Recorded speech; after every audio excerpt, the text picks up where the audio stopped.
so much for tuning in to Tapestry with Miriam on Fusing Who Am I? Your thread, your tapestry.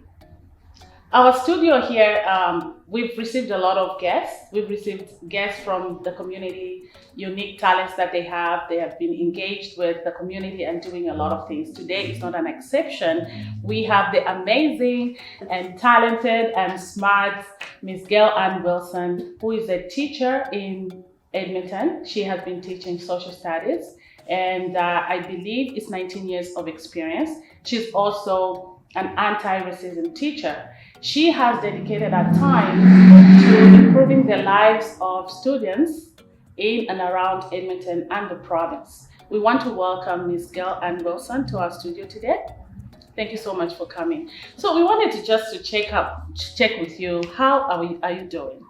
I am wonderful. Your invitation, of course, has just been a total honor and a privilege. So thank you so much for having me.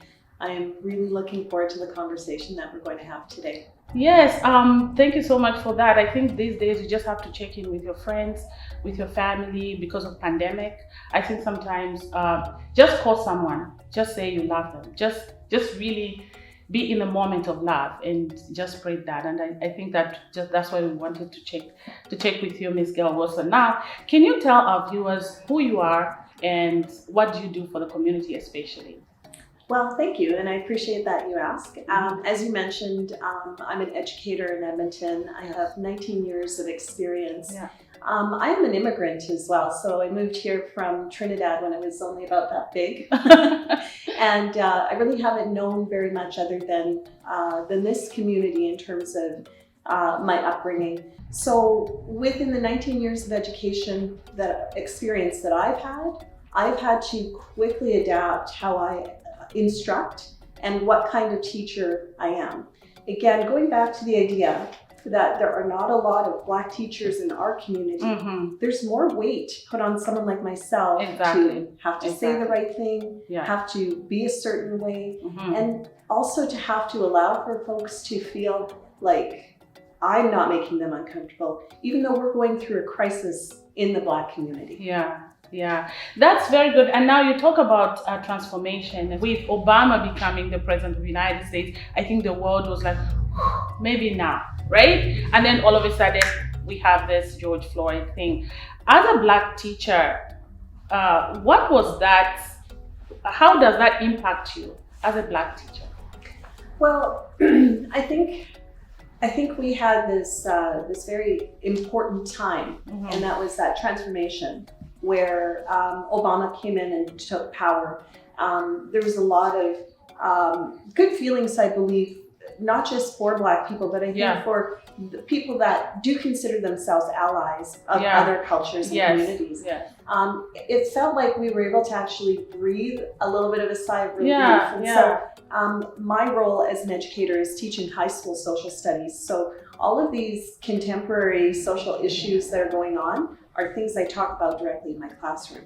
So for that 8-year period, that conversation was very interesting. There was a lot of, support. We didn't hear a lot of things about Obama that created a large sense of crisis, the way we did with his with the subsequent president.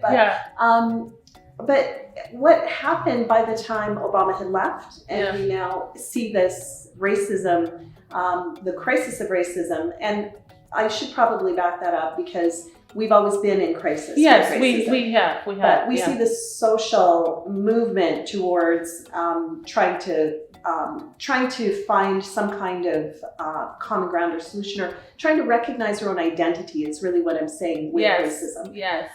With all of this going on now, what it's really doing is it's creating a lot of challenge, I believe, for individuals to acknowledge where their starting point with racism is, who they are in terms of acknowledging their own biases. Have they ever contributed to racism? What are some of the microaggressions that they have participated in that have left people feeling disconnected, Black folks feeling disconnected from them? And all of those things tend to be a hothouse in education. So when we look at that as a microcosm, we bring in a classroom like my own, 36 different perspectives, 36 different sets of values, 36 Yeah. different life experiences, and I'm just using that number arbitrarily. Yes. But we bring all of those together, and then we expect to focus and learn on, the same learning outcome with such a broad background and a broad lens that creates a lot of challenges for people to see things the same way. Yeah. So again, as a social studies teacher, that challenge comes because we talk so much about these issues, but we don't always know if we're having these conversations with allies. We don't know if we are having these conversations with families that believe in oppression and believe in the continued state of racism. I know that during the Obama, there was a Trayvon Martin as well that happened, and people were like, oh, whatever. And I think Obama handled it very well in terms of, trying to calm people and all that. But then we stayed for a bit, and then boom, we have this George Floyd, which was really televised and everywhere and the whole world. I know, coming from Africa, sometimes I feel like, why are my people suffering in this way? And it really, really bothers me.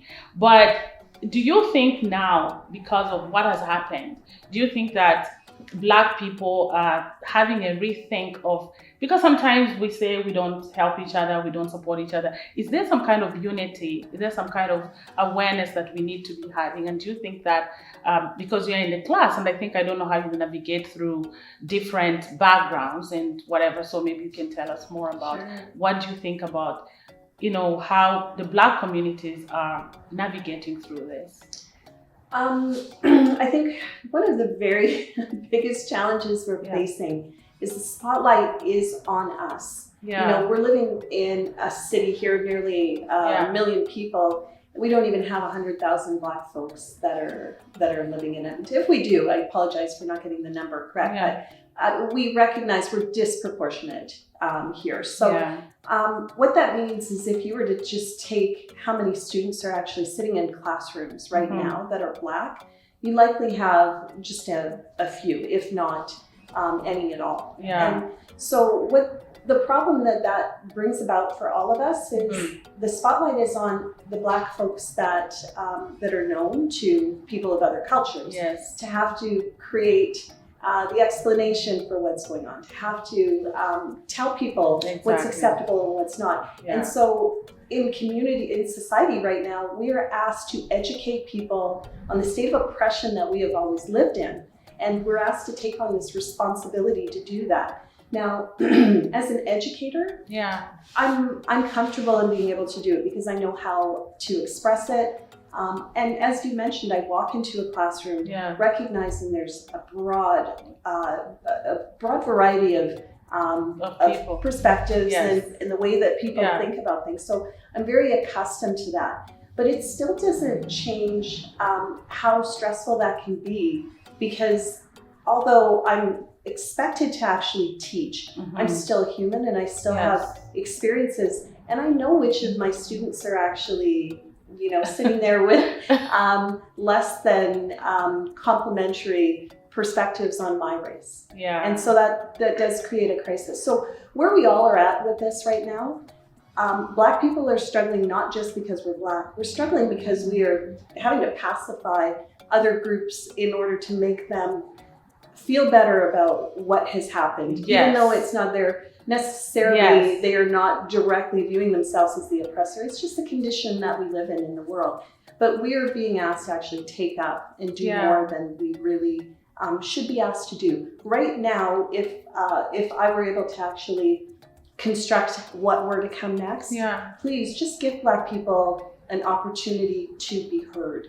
Create some safe space so that we don't all have to share stories with you so that you measure what racism looks like, but you do need to know when you are participating in things that contribute to racism. Let us tell you and not have you feel like we're trying to harm you by sharing that honesty and sharing that truth with you. Wow, that's very profound. That's actually really profound, and I like the way you put it, like just to share that story with other people, with other races. I know there's one race, but we always say other races.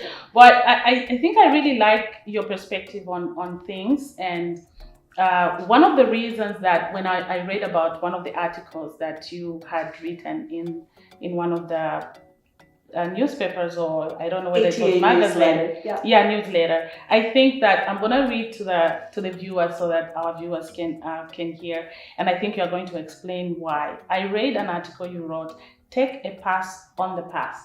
Wow, profound. She's gonna explain it, but let me read what caught my eye. Black students who use the past are actually making themselves the target of racism, which unfortunately displays a high degree of racial ignorance. When Black people willingly transfer power as the oppressed to the privileged, they disconnect from the historical legacies that have been central to understanding the powerlessness of racism.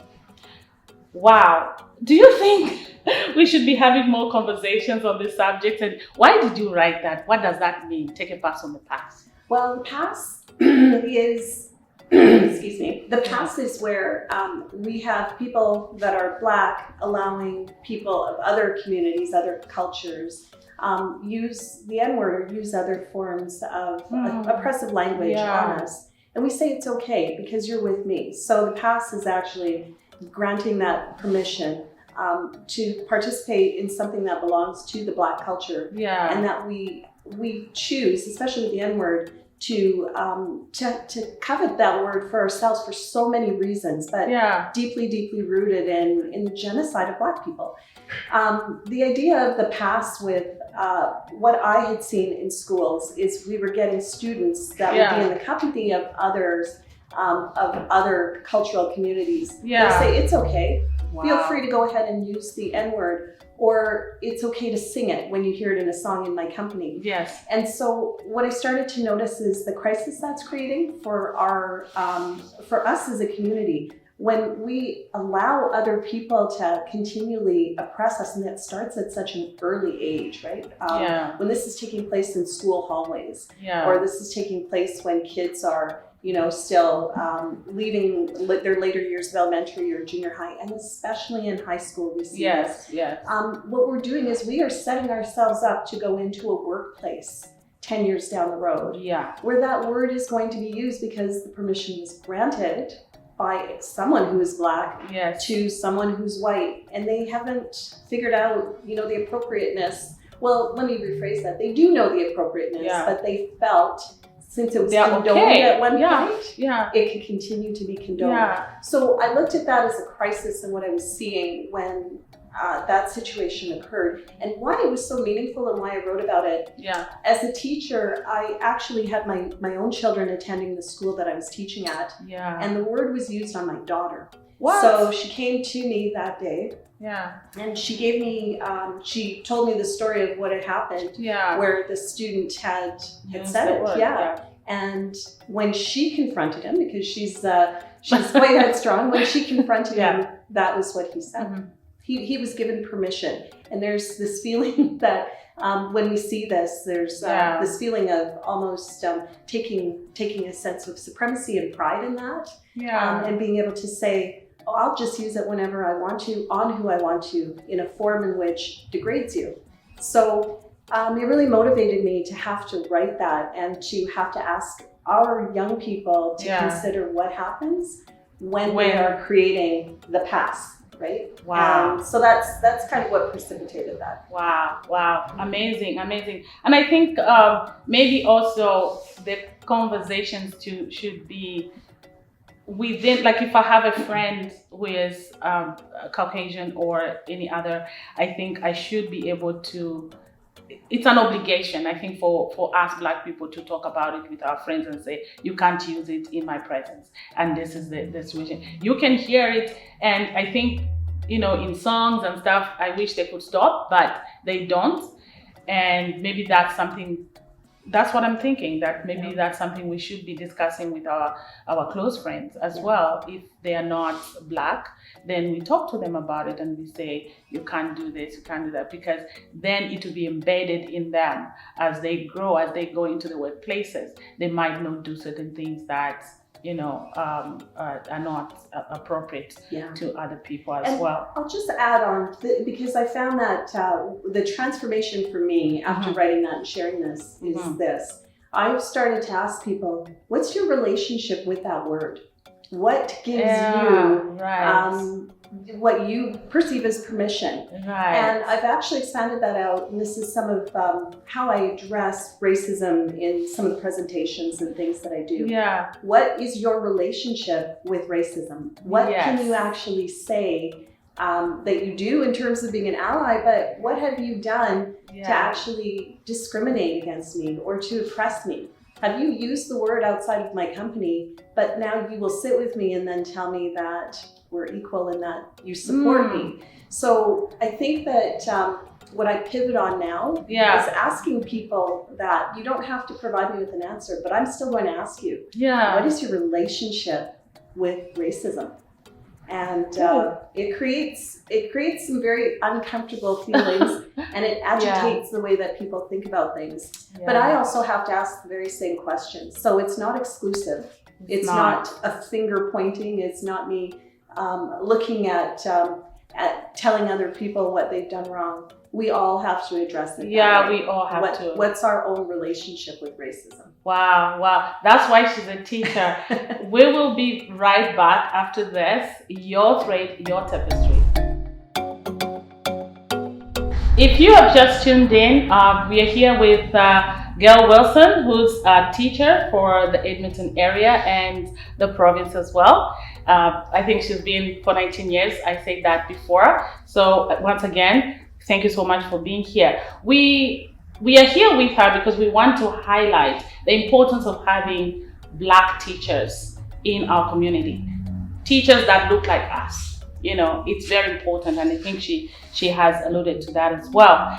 Now, I just want to ask you, Gail, as a mother and a woman who's also a teacher and a community activist, what advice do you give to a girl child student who's also Black, or maybe not anyone, right? Because I think that, the girl child education is very important. What advice do you give to them as a Black teacher? Oh boy, that's such a powerful question. And if I might be able to share this, one of the most special students that I had that I was able to actually, if I could say influence, is actually your own. Oh, yes. And it's a real privilege, not because I had the opportunity to work with your child, but quite you just see transformation.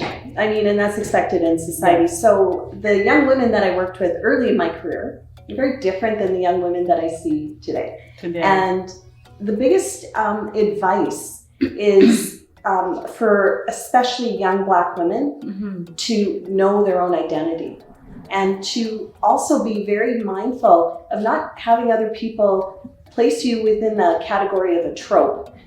Throughout my career in education, I have been the angry Black woman.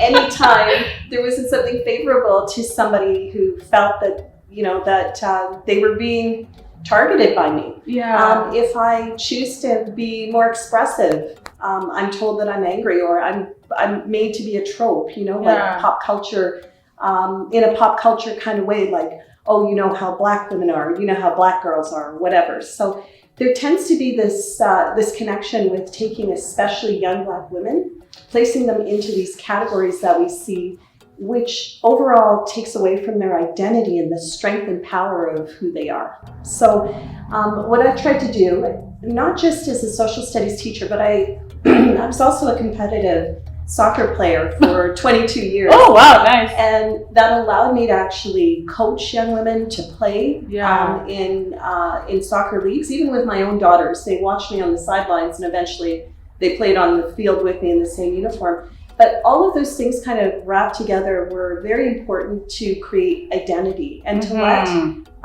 Black women, but all women, just be very mindful of not allowing anybody in society to tell them who they are, and not falling into the danger of believing that what they see through pop culture or on social media is the best that they can be. And it isn't always about working hard, although that is a foundational piece. Yes. What it's about is about establishing who you are with confidence and chasing whatever your dream might be. Yes. Yeah. And following, just following, that inner, I guess, the inner voices that you have that tell you what your value and what your worth is. So wow, I know my daughter thinks the world of you, and I think that what you have instilled in her still is, running through her, and she has matured so much from your teachings, and I really love that. You stand for excellence. And I must tell you, I must tell the world about that, because you are the likes of Kamala Harris and Michelle Obama, and now we have Suluhu, the president of Tanzania, newly appointed president. She took over from Magufuli, may his soul rest in peace. But these people, including yourself, you have validated the importance of education in a girl child. I know Michelle Obama has a foundation where she goes around and teaches, and I really like the fact that she does that, and you do that as well, because you've taken the classroom out of your classroom to outside, and I think that's very important, and that's why the community has to really know about that. As a Black teacher as well, can you just tell us more about what does that mean to really get involved with the community, taking your teachings from the class outside? And I know you've already talked about how you have been a sports woman, and that's just amazing. I didn't know that about you, and I think I should come and watch. I should come and watch that. So yeah, can you just tell us that and what the discipline means to actually do that, because you really have to have some kind of discipline. I think one of the biggest things that I've gained from being an educator is having the opportunity to actually learn from my own kids. Yeah. So the way that I approach my work isn't to go in and shape the way that they think so that they actually mirror how I think.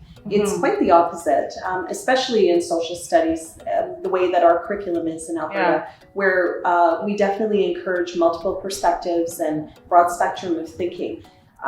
So what I'll kind of start with to answer your question is, I've had to go into my classes and talk to students and ask them why white supremacy is a problem, and take the alternative perspective and get them to be able to share what their thoughts are.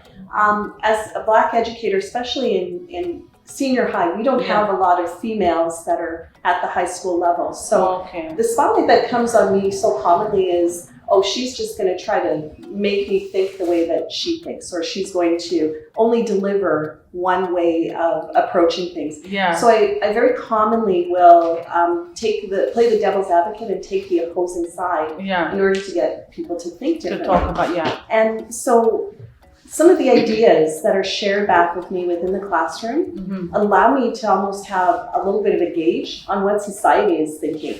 So, having three daughters who are very social media savvy, you don't have the time to sit there on social media and go through all of that. So the best way that I actually get my litmus test for what's happening in society is from the students that I teach. They tell it back to me using their lens, their language about what's going on. So how I actually transfer that out is to be able to take a look at what's being said within the classroom, which I believe is very much an amplification of what society is saying. What we're hearing that takes place in these schools is the truth, because they're coming from young voices that, this is their introduction to things like race and racism. So I very commonly will take that, and what I'll do is kind of reflect on it. I do quite a bit of reading and just kind of say, okay, this is the trend. These are the directions that we're starting to go in. And these are some of the things that I need to actually now return back to the classroom with to create some challenge in discussion and challenge in thinking. So what I tend to do is I tend to play back and forth. I learn from the kids, get an idea of the climate.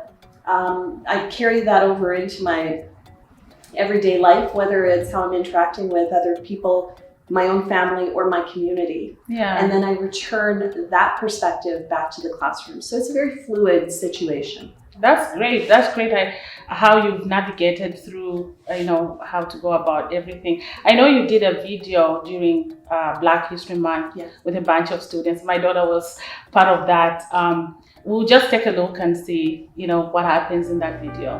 If you're not willing to listen, change won't happen. Nothing will happen. For me, Black History Month means a time where we celebrate the people who stood up for Black rights. It's an opportunity to celebrate and recognize Black people for their contributions, what they have been able to do. It also recognizes their struggles and challenges.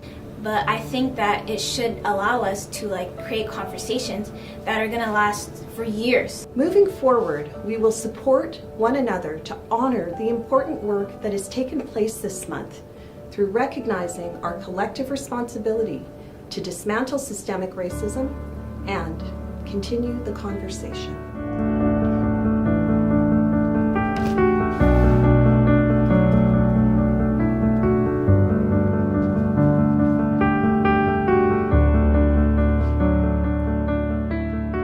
So in this video, it's an amazing video. And you, as an anti-racism teacher, what message were you trying to convey to people with all these different kids, telling their story? What message were you? Well, I appreciate that you asked. It was very interesting because the project itself went through a number of iterations in order to try to get it to where it was. And one of the big things is if you have people that are not within the Black community trying to deliver something like this, it loses its authenticity. And we tend to not see the true experiences, the true voices. It tends to be a little bit tokenized. So I was able to actually come on board for this project. And what we shifted was traditional questions so that people felt that they had to just reply or respond, in almost a canned up kind of way. And what we did differently was we held conversations before all of the filming. We had our students and other community members that appeared in the video just talk. And we established not just a comfort before going up in the camera. What we also did is we got people to really feel their authentic selves in the experience of their race and kind of relay that to Black History Month. So the process of this was interesting because there were 3 S's that I relied on. The first is story. We need to hear Black stories. And profoundly from the folks that were in this video, the stories were very, very different. We had people that were newcomers to Canada. We also had folks that were that had experienced racism in some very traumatic ways. So that was the one. The second S came from, it was story, it was service, and oh my gosh, wait, I need to try to blank on the third S. Well, I'll talk about service. What happens with service is how we need to then take our stories. Oh, excuse me, I remember his space.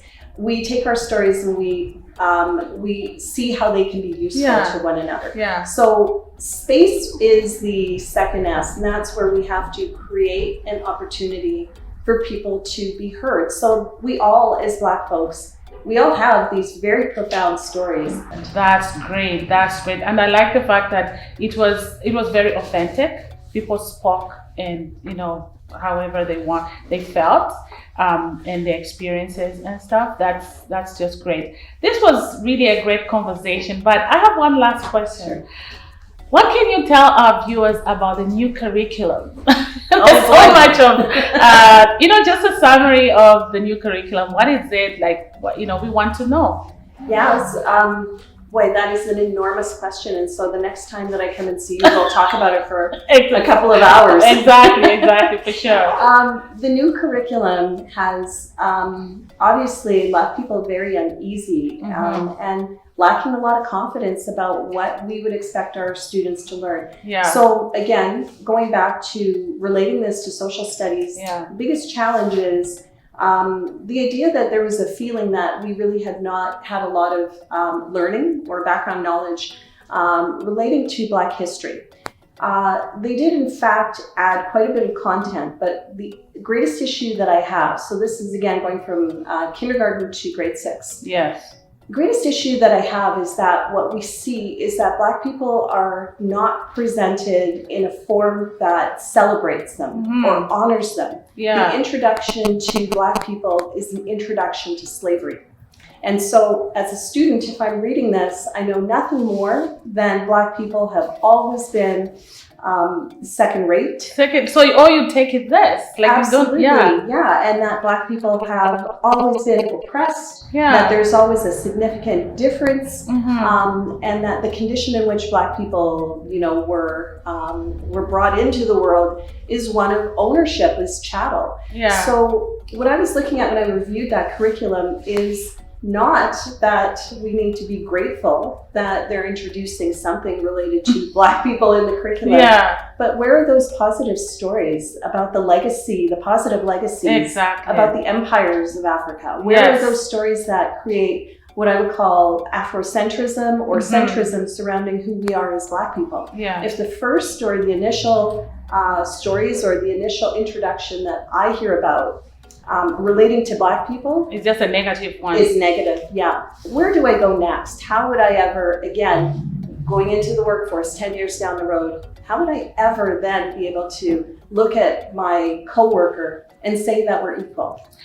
My question is, why is it that this same curriculum has been created for the K to 6? Because, this is the period that these children sponge a lot of things. Right? And then when they sponge negative stuff about who they are, from where they're coming from, it sticks with them. And I think that's something that, I don't know, as teachers, if you're discussing this and just really, and I think some of the community members, some of the parents are very worried about it, because that's the period when kids really sponge anything and everything.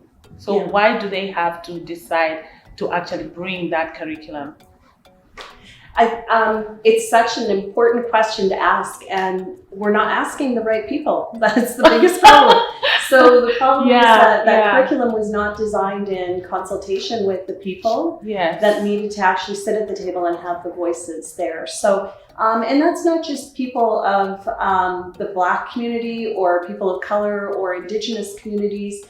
That's also taking a look at having professionals. There were, it was a closed door process to design that curriculum. Educators, at different levels outside of the classroom were brought in to validate it, right, and make it seem like it was legitimate. But those classroom teachers were not involved. The Alberta Teachers Association. That is just crazy. Yes, they actually requested a seat at the table in order to assist with the process, and that didn't happen. So why it's brought in at this point, what the content is, what the long-term effect is, all of those things are in absence of the experts. They're in absence of the people who needed to actually be there, because we need to recognize that at such an early age, in terms of how formative our thinking is in those elementary grades. We didn't get it right with that. What was produced in that draft is just not a safe way for our students to actually learn, especially, as I'm mentioning, in social studies. It just lacks, it lacks a lot of awareness about what we're actually facing, even in our times today, in our contemporary times. So. Exactly. So do you think people should call in to Edmonton School Board, or what should people do? What do they do next? Well, as we've seen, that curriculum was supposed to be piloted coming into September of 2021. The majority of school boards in the province have actually said that they are not going to be implementing it. And, you know, fair enough. Like, one thing to keep in mind, there's two sides even to that.